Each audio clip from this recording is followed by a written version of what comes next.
Before you start, please tell us in the comments where in the world you are watching this from. We love knowing how far these stories travel. The Arizona sun slowly set behind the jagged outline of the Dragon Mountains. This was no ordinary sunset. At the Vidlo Ranch, the silence held a weight that only Elizabeth understood. She had been living like this for years, her hands weathered by work, with a rifle always leaning against the doorframe. Ever since her husband died with a bullet in his chest and dust in his mouth, she had learned that looking at the horizon was out of habit, not fear. That day, as she was about to go inside and check on the pot boiling on the stove, she heard a knock at the door. It was not a nervous or impatient knock, but a firm one from someone accustomed to waiting. With her gaze fixed and her hand close to the rifle, she opened the door. Standing in front of her was a man in his 30s with a hat in hand. He wore worn boots and a coat covered in dust from the road. But it wasn't him who caught her attention. It was the small figure hiding behind him. It was a girl, no older than 10, with a stained face, large, attentive eyes, and a rag doll with no buttons for eyes. She peeked out just enough to show that she wasn't there out of curiosity, but rather with a mixture of respect and hope. The man spoke first, in a deep, measured voice. "I'm told you need a ranch hand. My name is Hank Mercer, and this is my daughter, June." Eliza didn't respond right away. Her instinct was to close the door, go on alone, and avoid forming any ties that might later be broken. But there was something in the girl's eyes that wouldn't give up easily. "Who told you that?" she asked, sizing him up. "Old Farley and Menson said your hands left in the spring and you're running this place alone." "That's right," Eliza replied, "and that doesn't mean I need help." June took a timid step forward. Under the sleeves of her dress, her arms looked too thin. She didn't say a word. She just stood still, watching as if looking for the slightest sign of permission. Hank cleared his throat and said, "We don't want to be a bother. We're just looking for a place to sleep tonight. We can sleep in the barn if you prefer." Eliza let the silence linger as the wind blew dust across the porch. Finally, she relented. "The barn is full of tools. You can stay in the guest room. One night." Hank nodded and tipped his hat in thanks. She replied, "Don't thank me yet." Inside, the house was simple, with time-worn pine furniture, a fire burning, and the smell of venison stew with beans lingering in the air. June only sat down at the table after Eliza motioned for her to do so, and she ate quietly with her hands folded in her lap. Hank didn't talk much either. He seemed more focused on making sure his daughter ate than on winning the trust of their hostess. When the girl asked if they had any animals, Eliza mentioned some chickens, an old cow, and 2 horses that were no longer much use, but knew the terrain well. It was enough to make the little girl smile slightly. That brief smile loosened a knot that Eliza had been carrying in her chest for years. After dinner, Eliza showed them to their room. It hadn't been used in a long time, and it still smelled of cedar and dust. Before closing the door, Hank said, "We'll leave at dawn if you like." Eliza paused in the doorway for a moment and replied, "We'll see in the morning." That night, for the first time in a long time, Eliza didn't feel uncomfortable with someone else breathing under her roof. Morning arrived with a golden light that painted the sandy walls of the Vidlo Ranch. The wind, which had blown restlessly the night before, was now calm, as if the earth itself were holding its breath. True to her habit, Eliza got up before the rooster crowed. She lit the stove, stoked the fire, and went out to check on the chicken coop. One hen was broody, and 2 eggs had been broken. The gate to the corral was still crooked, and the wheelbarrow lay overturned next to the barn, as if to remind her that there was always something else to repair. Inside, the house still held the aroma of the previous night's stew. The creaking of the floorboards announced that Hank was coming downstairs. His hair was damp from washing it in the basin, his sleeves were rolled up, and he had the restless air of someone unable to sit still. "I thought you might need help with the animals," he said. "Just for today. June is still asleep and I'm no good at sitting around doing nothing." Eliza didn't argue. She handed him a bucket and pointed to the barn. "The stall on the left is in the worst condition. The shovel is in the corner. Don't move the cow too quickly. She kicks when she gets irritated." Hank nodded and left without another word. Eliza watched him from the window as he carried Eno and brushed an old sunburned horse. It had been years since a man had crossed that yard. By the time June appeared, sleepy and with tangled hair, the kitchen was filled with the smell of eggs and freshly baked cookies. The girl sat down but didn't touch her fork. "Are you waiting for something?" Eliza asked. "Dad says we should always say grace before we eat." Eliza put down her coffee cup and nodded. The girl bowed her head and whispered a prayer so softly that only one word could be heard: "Eliza." That was all. And somehow that was enough for the lady of the house to feel a different kind of warmth, not from the fire, but from something beginning to stir inside her. Hank returned sweaty and with dusty boots. "You didn't have to do all that," Eliza remarked. "I know, but I did it anyway." Later, while June laughed as she collected eggs despite a hen pecking at her sleeve, Eliza stood by the barn, looking at everything her husband Benjamin had built with his own hands. She remembered that he had been a gunfighter before laying down his weapons to work the land, and how he had died trying to prevent some men from burning down the village barn during a drought. Since then, every creak of the barn reminded her of all that remained unfinished. By noon, Hank had repaired a section of the fence and promised to sharpen 2 rusty tools he had found. June learned how to wind rope to fix the corral gate. "Can I help you, ma'am?" the girl asked. "Of course," Eliza replied, surprised at how different the word ma'am sounded in her voice, warmer and closer. That night, Hank lit the lamps without being asked, oiled the hinges on the back door, and fixed the broken broom handle. From the porch, Eliza heard June laughing as Hank told her an absurd story about a rabbit that stole a horse's hat. She hadn't asked them to stay, but that night, she didn't want them to leave. Sunset came with a change in the air. To the west, the horizon began to turn a deep purple as dark clouds gathered like restless cattle. Before a storm, the wind grew harsher, kicking up dust and making the dry mesquite branches creak. Eliza was by the well when she heard the metallic wail of the corral roof. The old tin sheets were moving dangerously, threatening to tear off and fly away with the first strong gust. "That roof won't hold," she muttered.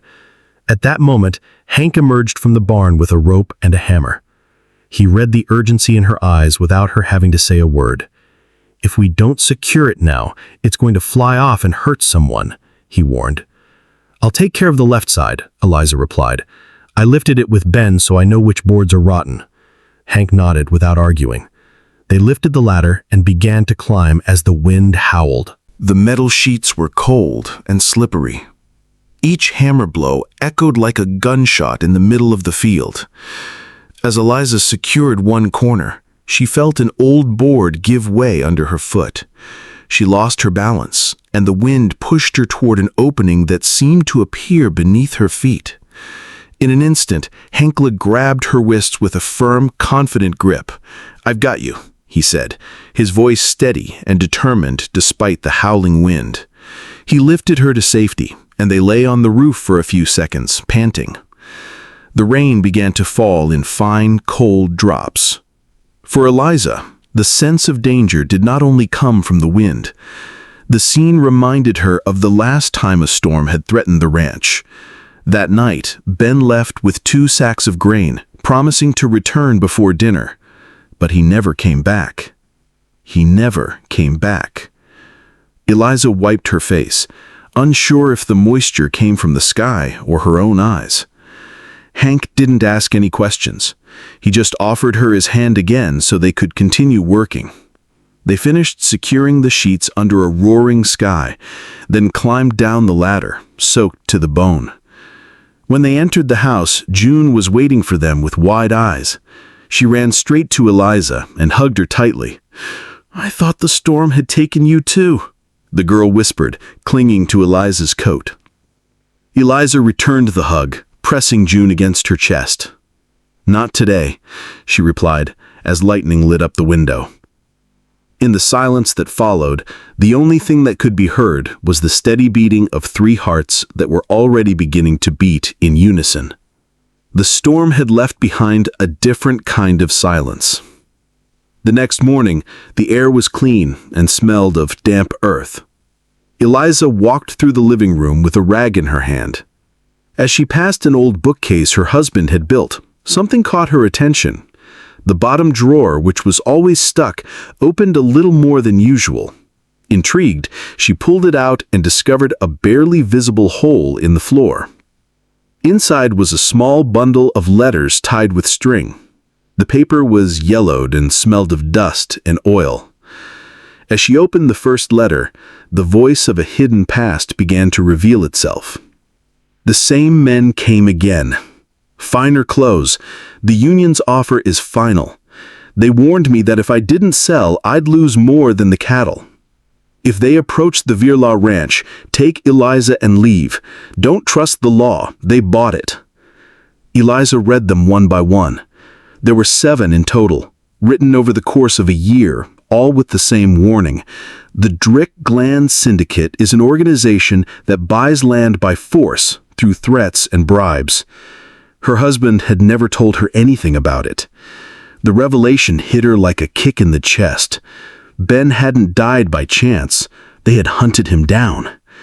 In that moment, she realized that if they had been willing to kill him, they wouldn't hesitate to come back for her or June. A crack on the floor made her turn around.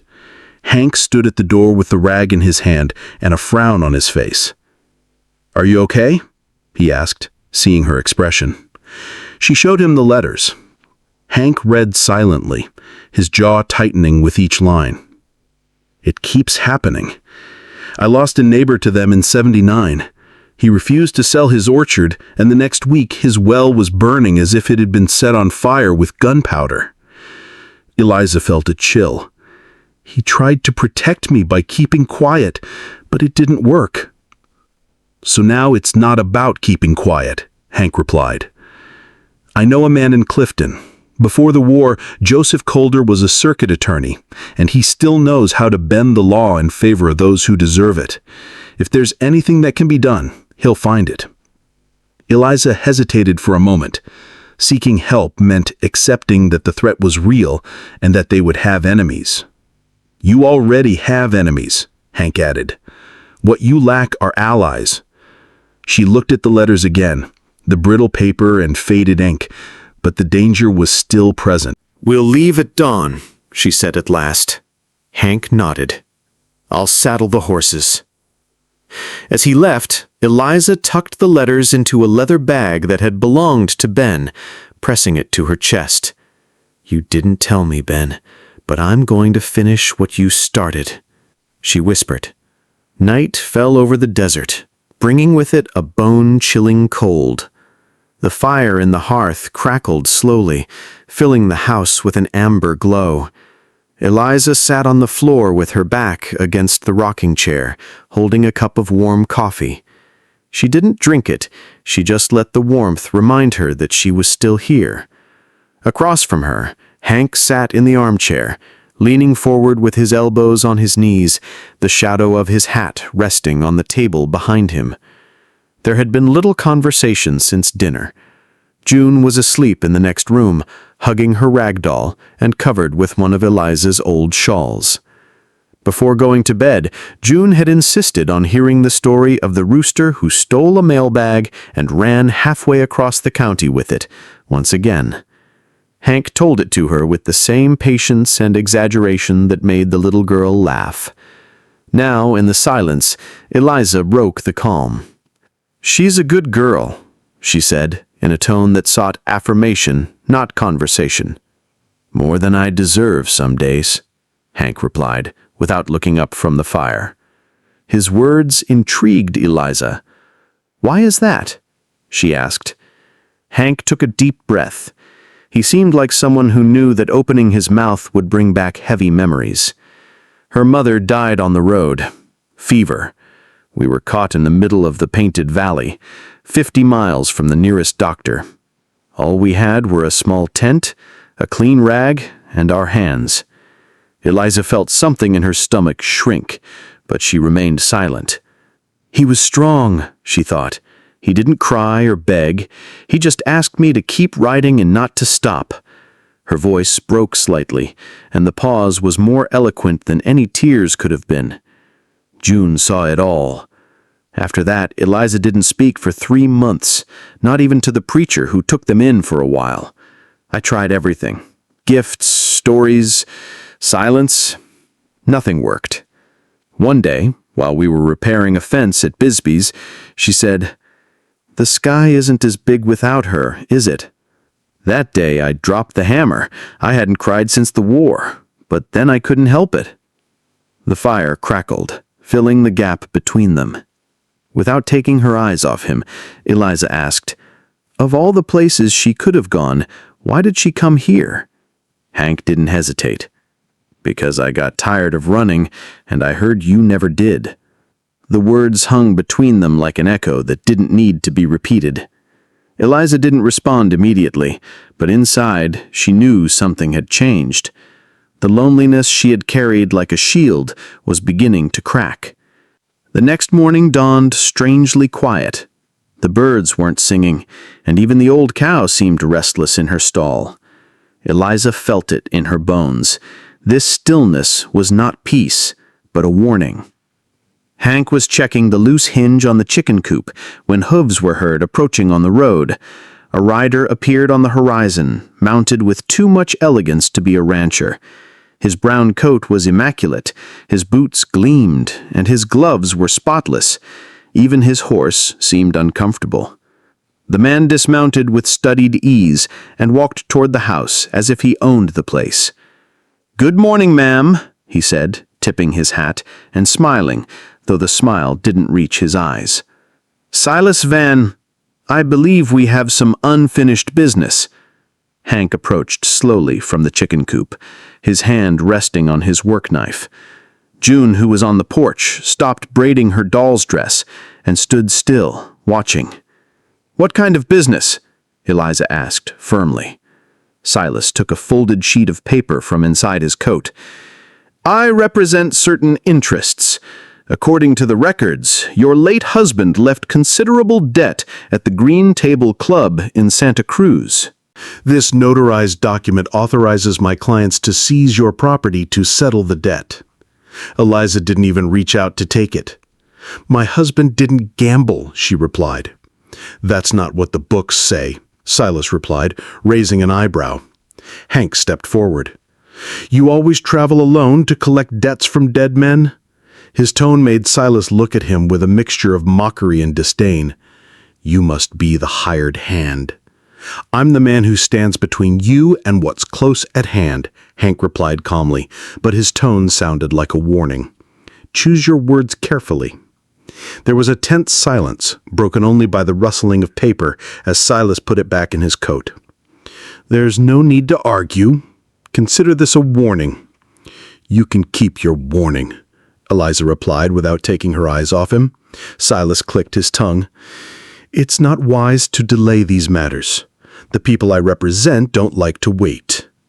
"Nor do I like them trying to scare me," said Hank. The man smiled stiffly. "Then let a judge decide. You'll hear from us soon." He mounted his horse in one swift motion and rode away, leaving behind a cloud of dust that seemed more like a threat than a trail. Eliza clenched her fists. Who the hell was he? Hank stared in the direction Silas had disappeared. "Whatever his name is, I've seen that tone and that coat before. He's from the Drake Syndicate, and they don't take no for an answer." Eliza looked at June, who was still standing on the porch with her eyes wide open. "They're not going to take this place," she said. "They won't," Hank said. "But we're going to need more than guts. We need proof to debunk their lies. Then we'll go to Clifton. Corder will know what to do," Eliza decided. June asked worriedly, "Are we leaving forever?" Eliza leaned down and stroked her hair. No, sweetheart. We're going to remind some men that this land already has a name. Ours. They left before dawn, when the sky was still painted with streaks of copper and purple. Hank led the way, his hat pulled low, alert to any movement on the road. Eliza and June followed closely behind, with their saddlebags securely fastened, walking with the steady pace of people defending what is theirs, not visiting. The path to Clifton ran through a narrow gorge flanked by crags and bushes that cast long shadows. It was not a place to be complacent. Even the birds seemed absent. At mid-morning they stopped briefly to water the horses and share a piece of jerky. June, normally curious, had not asked a single question since they left. Her gaze was fixed ahead, as if she too sensed that something was coming. And it did. Hank raised his hand to stop, his muscles tense. "What's wrong?" Eliza asked. "I smell smoke." "Not the good kind," he replied, sniffing the air. Before he could say more, the first shot echoed off the rocks.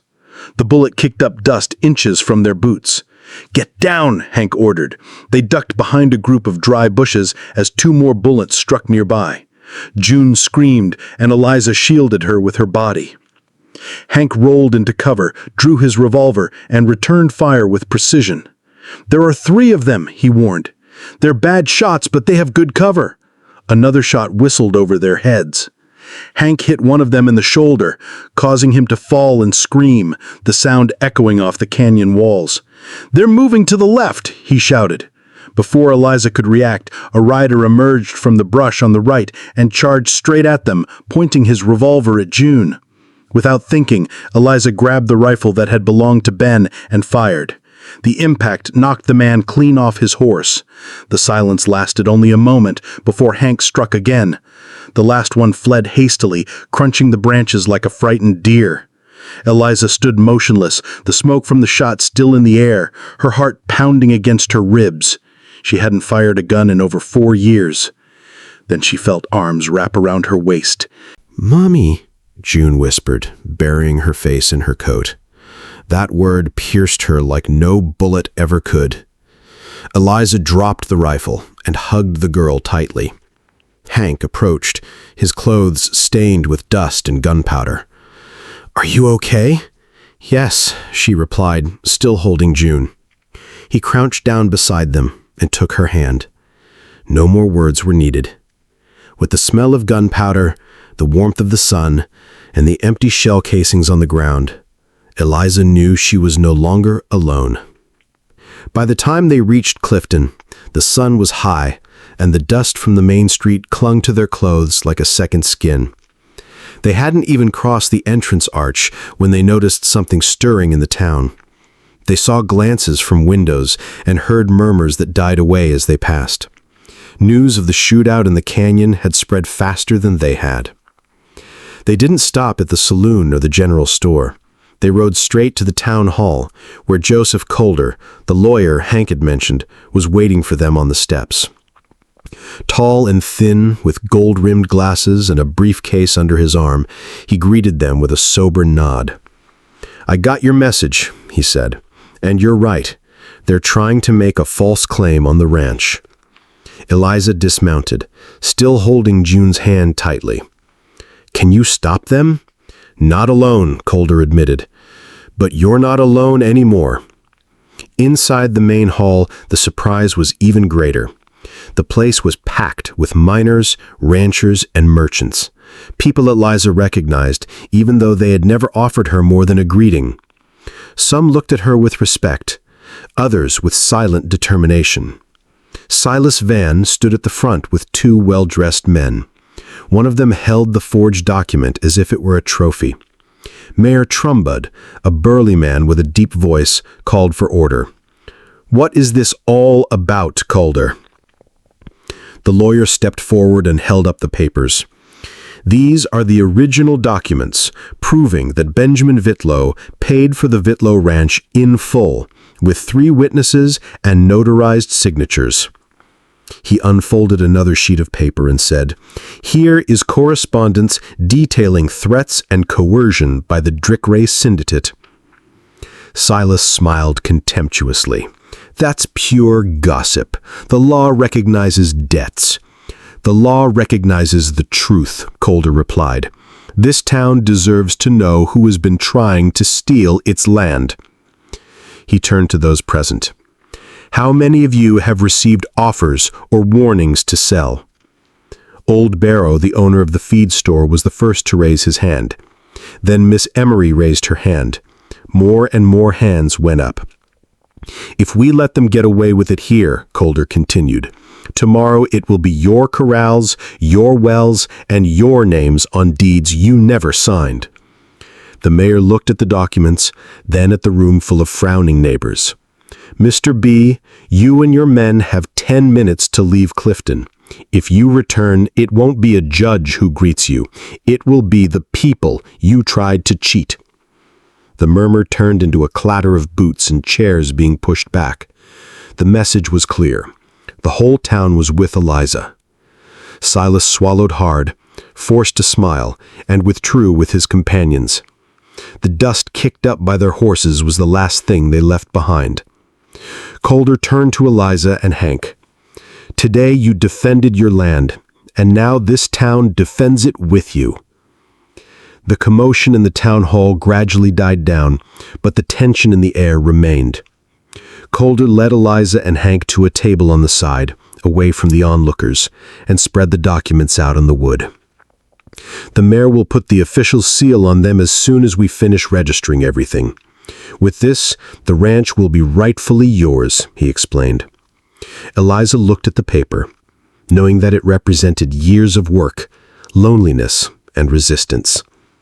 And this is enough to keep them away? She asked. Legally, yes, Calder replied. But make no mistake, the Drukrek Syndicate does not forget. Now, however, they will know that they cannot come here with false papers and expect everyone to bow their heads. When the mayor stamped the seal, the sound of metal pressing against parchment echoed like a victory shot. Calder handed the deed to Eliza. It's yours in every way. She held the document as if it weighed more than paper. It represented every lonely sunrise, every fence repaired alone, and every night with the lamp on out of fear of noises. For the first time, however, that weight was not a burden, but a victory. Hank, with a half-smile, broke the solemn moment. And for stubborn cowboys with bad knees, isn't there a form that includes them? Calder raised an eyebrow. Do you want to be on the deed? No, my name, Hank clarified. Just something that says I have a place here if she wants me as a partner. Eliza looked at him, and in that long pause, a silent understanding formed. You've already earned it, she replied. You've bled for this place. You have your corner. The way back was different. There was no rush or sense of escape. The dust in the trail seemed less harsh, and the landscape seemed less hostile. They weren't leaving to save themselves this time. They were returning to something that belonged to them. When they arrived, June jumped onto the porch and disappeared into the kitchen. Eliza found her on a stool with her hands buried in flour, trying to help with an apple pie. The smell of cinnamon and sugar filled the house. Outside, Hank was working in the barn, nailing a new crossbeam to the central beam. He paused, wiped the sweat from his brow, and looked up at the window, where he could see Eliza and June laughing amid clouds of flour. He stood there, watching, letting the moment sink in as something worth protecting. That evening, with the pie cooling on the windowsill and the sun sinking behind the hills, Eliza stepped out onto the porch. Hank was leaning against the railing, watching the horizon. I didn't come just to help, he said, without looking away. I came to stay, if you'll have me.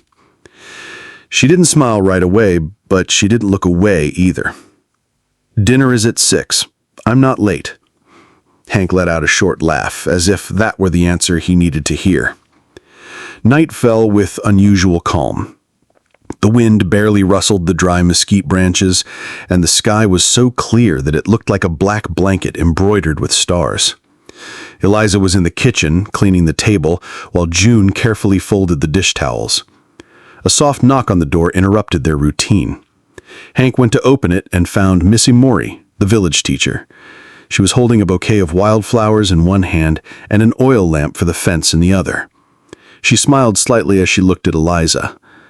Before they could react, Mr. Baru, the feed store owner, arrived carrying a lamp as well. Then 2 young cowboys from across the river arrived, followed by the widow who ran the communal dining hall, and more neighbors, each carrying a lit lamp. Without speeches or grand gestures, they began placing the lamps on the fence, the porch, and the corral gate. One by one, they lit the flames, illuminating the night with a warm, steady glow. It wasn't just decoration, it was a silent message. When the last neighbor left, the lamps were still burning. Vitlo Ranch, which had been isolated and vulnerable for years, shone like a beacon in the middle of the plain. That evening, June sat on her bed with the diary that Hank had given her, a small leather-bound notebook. She wrote in tight handwriting, "Some houses are built with nails, others with hearts." Then, with satisfaction, she closed the notebook. Later, the 3 of them went out onto the porch. Hank and Eliza sat on the same bench, their hands resting side by side without needing to intertwine. June snuggled up against Eliza's side and wrapped herself in a blanket. They didn't talk much. The silence was filled with something new, belonging. For the first time in years, the ranch felt like a home, not just a place to survive.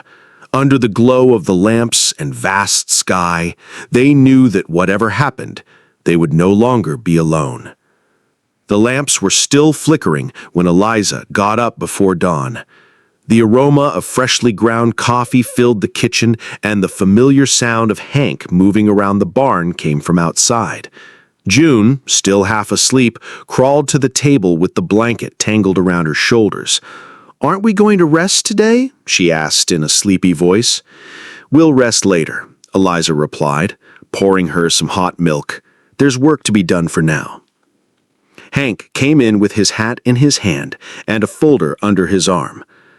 "Calder sent me this. He says it's best that we have copies of all the ranch documents. If they try again, they won't catch us off guard." Eliza glanced through the papers. Each sheet was signed, sealed, and dated. They were more than paper. They were a shield.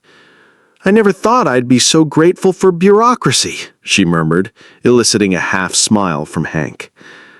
As they ate breakfast, a rider appeared in the distance. It was Tomas Reddit, a neighboring rancher. He brought news. "Silas and his men left Clifton last night. No one knows where, but it wasn't by choice. The townspeople don't want them back." Eliza was grateful for the information, though she didn't allow herself to become overly optimistic. "Let's not let our guard down," she said. "People, they don't just disappear, they change tactics." That day, they worked together, as if they had shared the ranch for years. Hank repaired the chicken coop door. Eliza checked the north fence, and June took care of the chickens, talking to them as if they were old friends. In the afternoon, the air cooled, and the sunlight softened. As they gathered their tools, Hank approached Eliza. "I don't know how long we'll have peace," he said, "but I want you to know that whatever happens, I'm staying." Eliza looked him in the eye and nodded. She didn't need any more promises. The next dawn brought a different air, colder and denser. Eliza noticed it in the way the chickens stood still and in how the old horse, who was almost never fazed by anything, snorted nervously. There weren't any clouds in the sky, yet something felt heavy. While gathering firewood near the barn, she saw a cloth bundle by the fence. She approached it and discovered a note pinned down with a knife. It was unsigned, but the words were clear. "Sell now or lose everything." Hank, who had come out of the barn, arrived at that moment, read the note, and clenched his jaw. Cowards. They didn't have the guts to show their faces. Eliza took the paper and put it in her pocket. "This isn't to scare us. It's to test whether we're willing to keep fighting. And we are." That day, Hank decided to reinforce security on the ranch. He walked along the entire fence line, checking for weak spots, and taught Eliza and June a couple of signals to alert each other if they saw anything suspicious. June listened attentively, nodding as if she understood the gravity of the situation despite her young age. As evening fell, a figure appeared in the horizon. It was Joseph Colder, on horseback with a small package. "I found this in the Santa Cruz archives," he said, handing over a thick envelope. It contained letters and documents proving that Ben's debt had been fabricated from the beginning. Eliza quickly glanced through the papers. There was the evidence: forged signatures, non-existent witnesses, and manipulated records. "With these," Colder added, "you are not only legally protected, but you also have grounds for a complaint." Hank looked at Eliza, leaving the decision up to her. She put the papers in the leather bag that had belonged to her husband. "Not yet," she said. "First, let's make sure they know they can't intimidate us. Then, if they insist, we'll make them pay for every lie." Colder smiled wryly. "That's more like it." A few days of relative calm passed. Eliza took the opportunity to resume routines she had put aside, checking the barn inventory, cleaning the pantry, and repairing a couple of old chairs. Han and June worked together to feed the animals, and every now and then the girls' laughter broke the silence of the countryside. However, there was an invisible tension in the air, as if everyone were waiting for the enemy's next move. It wasn't long in coming. At dawn on the fourth day, a group of 3 horsemen stopped a short distance from the fence. They didn't cross the fence or call out. They just stood there, watching. Their horses paced nervously, as if sensing their riders' unease. Han stepped out onto the porch, bearing no visible weapons, but with the posture of someone who had no intention of backing down. "Can I help you?" he asked, in a tone that made it clear he wasn't expecting a friendly response. The one in front smiled, without warmth. "We're just admiring the land. Nice place to raise cattle." "It's a busy place," Hank replied, "and it's going to stay that way." The silence lingered until the man clicked his tongue, turned on his heel, and walked away with the other 2. When they disappeared into the dust, Eliza emerged with her rifle slung over her shoulder. "They don't like having the door slammed in their faces." "They'll get used to it," Hank replied, not taking his eyes off the road. Later, while checking the fence where the men had stopped, they found a broken bottle and a piece of paper bearing the Drake Syndicate seal. It wasn't just a warning, it was a signature. "They want us to know they're still around," Eliza said, putting the paper away. "Perfect," Hank replied. "That way, we won't have to go looking for them when they decide to show their faces." That night, the lamps that the neighbors had left hanging were still lit. Eliza checked them one by one, making sure they were filled with enough oil. They lit up the ranch and reminded everyone that she was no longer alone. The next day, dawn broke with a red sky, an omen that always meant trouble in the countryside. Hank was saddling his horse when he spotted a cloud of dust approaching in the distance. This time, there weren't 3 men, there were 5. Eliza came out of the barn with her rifle in hand. June watched from the window with a frown. "Stay inside, honey," Eliza said, without taking her eyes off the road. The riders stopped a few yards from the fence. The man in front was not Silas, but a younger man with a black hat and a scar across his cheek. "We've come to talk," he said in a voice that tried to sound casual. "Then do it from there," Hank replied firmly. The man smiled sidelong. "The Dry Creek Syndicate is willing to make you one last offer. It's worth more than this land. You and your new family could live comfortably." Eliza gripped her rifle. "It's not for sale, not even for all your money." The man sighed, feigning disappointment. "That's a shame. Sometimes when people don't accept a deal, things change for the worse." Hank took a step forward. "If that was a threat, you'd better take it back before you regret it." The man exchanged glances. Finally, the leader turned his reins. "You have until the end of the week to think about it." As they rode away, Eliza and Hank did not lower their weapons or their guard until the dust settled on the horizon. "They'll be back," Eliza said. "I know," Hank replied. "And this time, when they are, we'll be ready." That afternoon, they reinforced the doors, checked the ammunition, and secured the access points to the ranch. June helped fill oil lamps, asking few questions and observing a lot. She knew something serious was brewing. When night fell, they lit the lamps again. The dancing light on the ranch's wooden structures was a sign of life and an open challenge. The week passed slowly, each day becoming more tense than the last. Eliza, Hank, and June worked as usual, but they were alert to the slightest noise and kept their eyes on the horizon. Then, at dawn on the 7th day, the hoofbeats were heard again. There were only 3 riders this time, but their arrival was no less threatening. The leader, the one with the scar, stopped in front of the fence and spoke without dismounting. "You have your answer." Eliza stepped out onto the porch with her rifle slung over her arm. Hank stayed close at her side. "Yes, and it's the same as before. This place is not for sale." The man laughed briefly, as if he had expected that answer. "Then we'll take it." It was then that figures began to appear behind Eliza. Neighbors from Clifton, men and women, each holding a lit lamp, stood shoulder to shoulder along the fence, just like that night. They didn't say a word. The scarred man's face hardened. He had hoped to intimidate them, but now he saw that he was not facing 2 people, but an entire community. "This isn't over," he growled before turning his reins and riding away with his men. He growled, turned his reins, and rode away with his men.